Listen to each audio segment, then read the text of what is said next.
Warst du einmal auf der Kalmit oder auf der Dahner Höhe?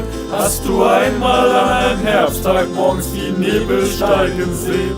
Bist du barfuß durch die Wies gerannt oder hast dich unter Bäumen einfach hingelegt, die Augen zu und einfach nur geträumt?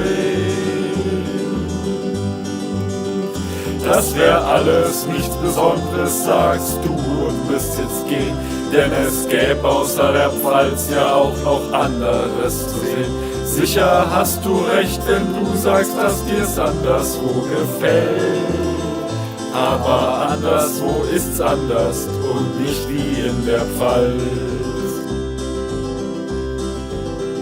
Warst im Sommer an einem Baggerloch, Stiche auf der Haut und du hast den lieben langen Tag nur in die Luft geschaut. Hast du abends mit nem Sonnenbrand auf deinem Balkon gelegen und du hast beim Sonnenuntergang die Schwalbe fliegen sehen. Das wär alles nichts Besonderes, sagst du und wirst jetzt gehen, denn es gäbe außer der Pfalz ja auch noch anderes zu sehen. Sicher hast du recht, wenn du sagst, dass es dir anderswo gefällt. Aber anderswo ist's anders und nicht wie in der Pfalz. Jawohl.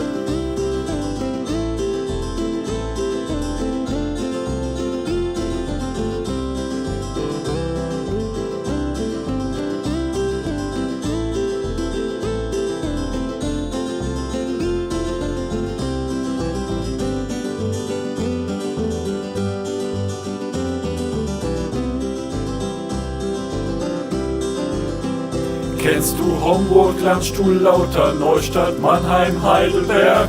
Hast du einmal auf dem Weinfest dort den Leuten zugehört? Trinkst du gerne mal ne Scholle und isst deine Leberwurst? Gehst du öfter in die Vollen und hast mehr als andere Durst? Das wär alles nichts Besonderes, sagst du und wirst jetzt gehen, denn es gäbe außer der Pfalz ja auch noch anderes zu sehen. Sicher hast du recht, wenn du sagst, dass dir's anderswo gefällt.